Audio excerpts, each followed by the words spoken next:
Deuxième à gauche, c'est ça. Donc tu es là, là, tu vas aller où après? Deuxième à gauche. Ah, deuxième à gauche.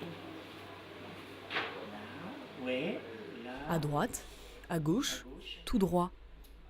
Ces bases de français pour vivre en société sont enseignées ici avec le sourire et avec bienveillance. Chaque jeudi matin, des petits groupes d'adultes étrangers se réunissent dans le local annécien de la Croix-Rouge. En face d'eux, des animateurs, souvent des professeurs à la retraite, leur enseignent les rudiments de la langue française.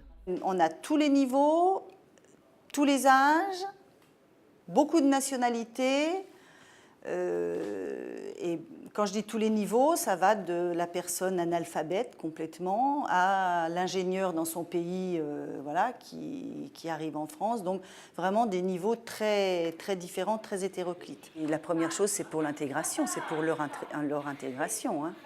C'est essentiel dans leur vie quotidienne, pour les papiers, pour tout l'administratif.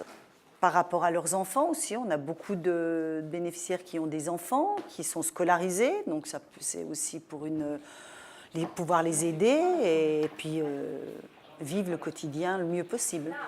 6 animateurs bénévoles proposent ces cours de français langue étrangère à une quarantaine de personnes chaque semaine. Un temps précieux pour les étrangers, tous volontaires pour participer à ces cours. C'est rompre l'isolement, je crois tout simplement. Alors, certains vivent un peu en vase clos, donc ils vivent entre eux, donc le problème de la langue ne se pose pas, mais ils se rendent bien compte, dès qu'ils sortent de cette cellule un peu protectrice, la famille, eh ben, ils sont démunis. Et même des gens qui sont là depuis plusieurs années, qui n'avaient pas fait l'effort, qui n'avaient pas fait ou pas pu faire l'effort, ont du plaisir à venir pour essayer quand même de briser l'isolement. On cherche surtout à établir une relation.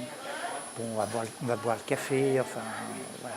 Puis on discute et les échanges dépassent un peu des fois le cadre strict de l'apprentissage. Ce sont des adultes, hein, nous sommes des adultes. Donc on a une discussion avec des adultes. Moi je pense que ça participe au vivre ensemble.